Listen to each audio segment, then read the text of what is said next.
Yes, guys, welcome to my YouTube channel. I'll be releasing some more long form content like this, hopefully more frequently. This will just give you guys a little bit more insight into some rehab stuff and things that can help you in the gym day to day, as opposed to just watching like 20 to 30-second reels on my Instagram. So the topic for today is, why doesn't hands-on treatment work?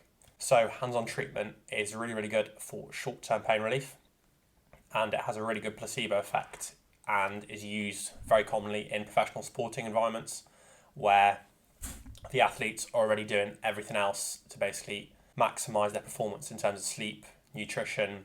They're doing strength and conditioning work with the physios and coaches. The hands-on stuff like massage, dry needling, taping is just an addition onto this, and so isn't actually the main part of recovery from matches and rehab from injuries. The basics that actually work, as I mentioned, are sleep, nutrition, and then having a structured exercise rehab program if you're injured, and then also advice and education about that specific injury. So in CrossFit and weightlifting, which is predominantly most of the clients I work with, injuries are mainly a load-related issue. Essentially, you've done too much too quickly, and the muscles and tendons aren't used to that load. They respond through pain in that particular area. Hands-on treatment isn't going to improve the capacity and strength of those muscles and tendons. It's going to feel nice for maybe a few hours, a few days.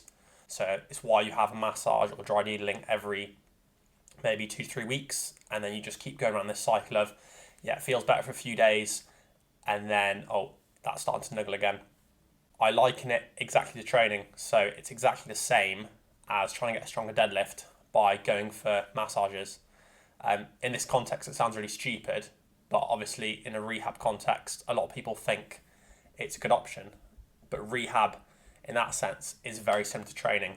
It's just a structured process with accountability and a lot of support from either your coach if you're training, or from a physio or a sports therapist during rehab. The only difference is the end goal, obviously in training, it's to get better at that sport, whether that get stronger, improve your endurance, whatever it is. Or obviously with rehab, it's getting back to that sport, so reducing your pain and then improving your performance markers and reducing your injury risk when you get back to it. But the process is very similar. Physio isn't hands-on and then you get back to sport.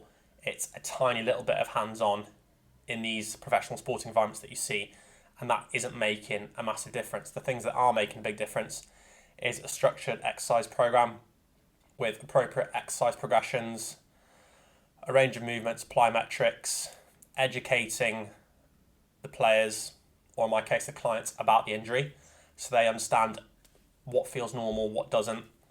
So next time you go for a massage, understand that it's great for relaxation and short-term pain relief, but it's not going to fix that nagging knee or shoulder injury from your squats and your gymnastics movements. If you've got any questions, drop them in the comments down below. Feel free to reach out to me on Instagram or any other social media.